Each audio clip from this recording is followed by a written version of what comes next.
সম্মানিত সুধী মণ্ডলী, সবাইকে ভালোবাসা এবং শুভেচ্ছা জানিয়ে আজকে একটি বিষয় নিয়ে আলোচনা করব। আজকের আলোচ্য বিষয় হলো যে ইউনূসের বিরুদ্ধে আন্তর্জাতিক আদালতে মামলা করেছে আওয়ামী লীগ।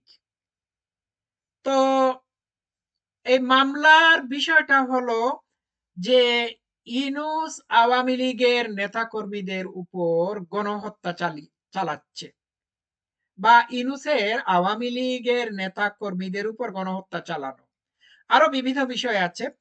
এইগুলো মামলা নথিপত্রে দেওয়া হয়েছে। তো মামলাটি যিনি আওয়ামী লীগের পক্ষ থেকে দায়ের করেছেন, ওনাকে একটু দেখাচ্ছি। এই হচ্ছেন এই ভদ্রলোকটি, ওনার নাম হচ্ছে স্টিভেন পাউলস ক্যাসি। ঠিক আছে। তো আওয়ামী লীগ এমন সময় আন্তর্জাতিক আদালতে ইউনূসের বিরুদ্ধে মামলা দায়ের করেছে যে সময়টাতে মাননীয় প্রধানমন্ত্রী শেখ হাসিনা এবং আরো অন্যান্যদের বিরুদ্ধে বিরুদ্ধে বাংলাদেশের আন্তর্জাতিক ট্রাইব্যুনালে মৃত্যুদণ্ড দেওয়ার জল্পনা কল্পনা হচ্ছে, বা মানে মৃত্যুদণ্ড দেওয়ার মানে অপেক্ষায় রয়েছে। ঠিক আছে। তো এই মুহূর্তে আওয়ামী লীগ আন্তর্জাতিক আদালতে ইউনূসের বিরুদ্ধে মামলা ঠুকে দিয়েছে। তো ইউনূসের বিরুদ্ধে আন্তর্জাতিক আদালতে যে মামলা দায়ের করা হয়েছে, সেই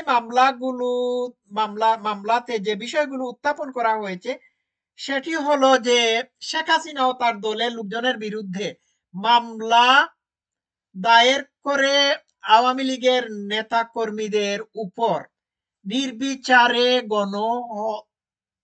নির্যাতন নিপীড়ন চালানো হচ্ছে। গেল ১.৫ বছরে আওয়ামী লীগের প্রায় ৪০০ নেতা কর্মী খুন হয়েছে, এটিও মামলায় বলা হয়েছে। আর এখানে একটি কথা মনে রাখতে হবে যে বাংলাদেশ সরকার আইসিসির রোম সংবিধানে স্বাক্ষর করেছিল। ঠিক আছে।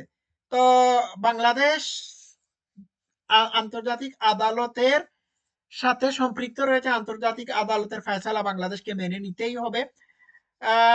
মামলাটিতে বলা হয়েছে যে বাংলাদেশে নির্বিচারে হত্যাকাণ্ড, কারাবন্দী করা, নিপীড়নের মতো মানবতা বিরোধী অপরাধ সংগঠিত হয়েছে এবং এইসব ঘটনার পূর্ণাঙ্গ তদন্ত করা উচিত আইসিসির প্রসিকিউটের।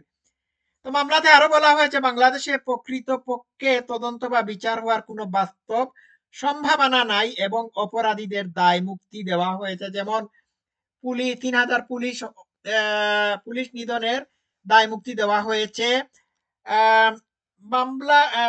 মামলায় আরো বলা হয়েছে প্রকাশ্যে পিটিয়ে আদালতে থানায় হত্যা করা হচ্ছে মানুষদেরকে। হাজার হাজার রাজনৈতিক নেতা কর্মী, সাংবাদিক, সাংস্কৃতিক কর্মী এবং সুশীল সমাজের লোকজনদেরকে কারাগারে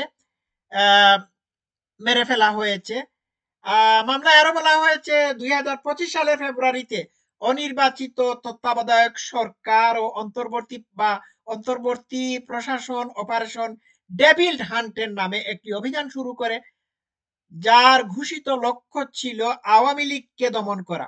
পুলিশ ও সেনাবাহিনীর যৌথ উদ্যোগে পরিচালিত এই অভিযোগে ১২ দিনের মধ্যে ১৮,০০০ আওয়ামী লীগের নেতাকর্মীকে গ্রেফতার করা হয়। ঠিক আছে।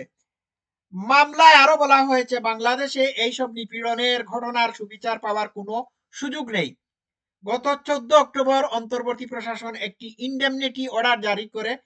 সেই সময় স্বরাষ্ট্র মন্ত্রণালয়ের কোনো মুখপাত্র বলেন যে যেসব ছাত্র নাগরিকরা এই আন্দোলন সফল করতে সর্বোচ্চ ভূমিকা রেখেছেন তারা ২০২৪ সালের ১৫ জুলাই থেকে ৮ অগাস্ট পর্যন্ত তাদের কর্মকাণ্ডের জন্য কোনো মামলা, গ্রেফতার বা হয়রানির মুখোমুখি হবেন না। এটি মামলায় আন্তর্জাতিক আদালতে যে মামলা দায়ের করা হয়েছে সেই মামলায় বলা হয়েছে। তো দেখুন, এই মামলাটির একটি গুরুত্ব রয়েছে। হয় এই মামলায় আওয়ামী লীগ জিতবে, না হয় হারবে। যদি হেরেও যায় তারপরেও আওয়ামী লীগ যে নির্যাতিত এই বিষয়ে এই বিষয়ে তারা আন্তর্জাতিক মহলে তাদের বার্তা পৌঁছে দিয়েছে। ইউনূসের ঘনিষ্ঠ বিদেশি বন্ধুরা ইউনূসকে এতদিন যাবৎ সাপোর্ট করে এসেছিলেন, কিন্তু তারাও ইউনূসের উপর এখন হতাশ। এই মুহূর্তে এই মামলাটি দায়ের করা হয়েছে, এটি খুবই গুরুত্ব বহন করে থাকে। ইউনূসের বিরুদ্ধে এই মামলার তদন্ত অবশ্যই করতে হবে, কারণ মামলায় যা বলা হয়েছে তার তো একটি কথা মিথ্যা না। এখন আন্তর্জাতিক আদালতে যদি আওয়ামী লীগ জয়লাভ করে থাকে আর ইউনূসকে যদি দোষী প্রমাণিত করা সম্ভব হয়, তাহলে ইউনূসের খেল খতম। আর এই মামলার মাধ্যমে ইউনূস অলরেডি ফাটাবাসের চিপায় ঢুকে গিয়েছে।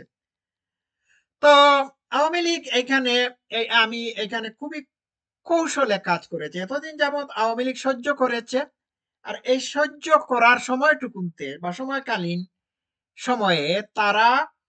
সময়কালীন অবস্থায় তারা সকল নির্যাতন নিপীড়নের তথ্য উপাত্ত সংগ্রহ করে আন্তর্জাতিক আদালতে মামলা ঢুকে দিয়েছে। কিরকম কিরকম মনে হয়? আচ্ছা, তো ইউনূস কোনো অবস্থাতে যদি আন্তর্জাতিক আদালতের রায়ে দোষী সাব্যস্ত হয়, তাহলে ইউনূসকে বিচারের আওতায় নিয়ে আসা হবে, এবং আমরা সেটি চাচ্ছি। প্রধানমন্ত্রী শেখ হাসিনা গেল ২-১ দিনের বক্তব্যে বলেছেন যে এই ফ্যাসিস্ট অসুর ইউনূসকে হাতে পায়ে দড়ি দিয়ে জেলে পাঠানো হবে, যেভাবে আওয়ামী লীগের নেতাকর্মীদেরকে দড়ি দিয়ে হাত পা দড়ি দিয়ে বেঁধে জেলে পাঠানো হচ্ছে এখন। সেটা বুঝতে পারছেন? তো বার্তাটা ক্লিয়ার। ইউনূসের পরিসর বা পরিধি আস্তে আস্তে ছোট হয়ে আসছে। তো আমি একটা কথা বলি এইখানে, বাংলাদেশ আন্তর্জাতিক ট্রাইব্যুনালে শেখ হাসিনার বিরুদ্ধে যে মামলা দায়ের করা হয়েছে, এই মামলার রায়ে যদি শেখ হাসিনাকে মৃত্যুদণ্ড দেওয়া হয়, এটি এটি মেক সেন্স করবে না। এটি সম্পূর্ণরূপে সাজানো এবং মিথ্যা মিথ্যা মামলার রায় যে সেটি প্রমাণিত হয়ে যাবে। প্রমাণিত হওয়ার পিছনে সবচেয়ে বড় কারণ হচ্ছে যে ইতিপূর্বে গেল কয়েকদিন আগে শেখ হাসিনার সপক্ষে জামাত কর্তৃক নিয়োজিত যে ওই কি জানি উকিল, সেই উকিলের কথোপকথন বাংলাদেশ আন্তর্জাতিক ট্রাইব্যুনালের বিচারপতির সাথে যে হয়েছিল তা লিক হয়ে গিয়েছে, ফাঁস হয়ে গিয়েছে।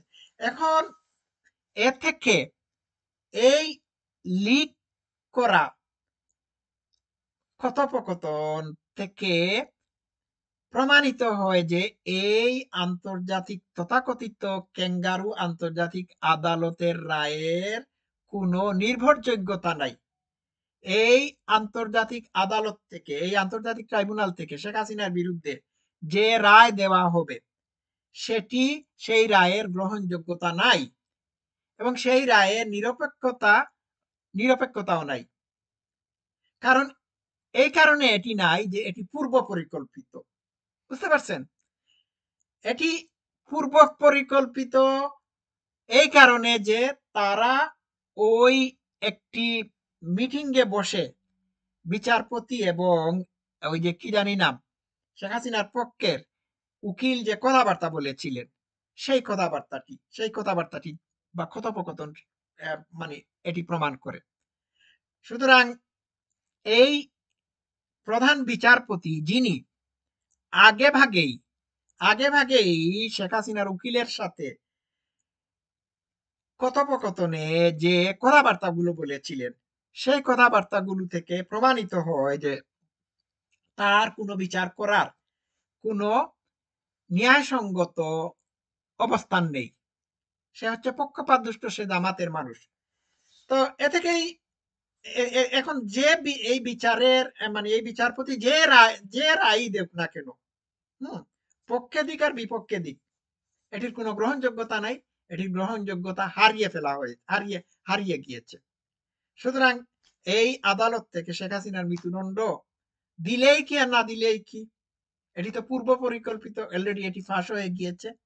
সুতরাং এই বিচারের এই আন্তর্জাতিক ট্রাইব্যুনালের রায়ের কোনো মূল্যই নেই। এটি বাংলাদেশেও মানে বাংলাদেশেও এটি বিচারের নিরপেক্ষতা হারিয়েছে, আন্তর্জাতিক মহলেও হারিয়ে ফেলেছে। সো আপনারা বুঝতে পারছেন এই মুহূর্তে যে আন্তর্জাতিক আদালতে মামলাটি করা হয়েছে এটি খুবই তাৎপর্যপূর্ণ। সবাই ভালো থাকবেন। Love you all. Thank you so much.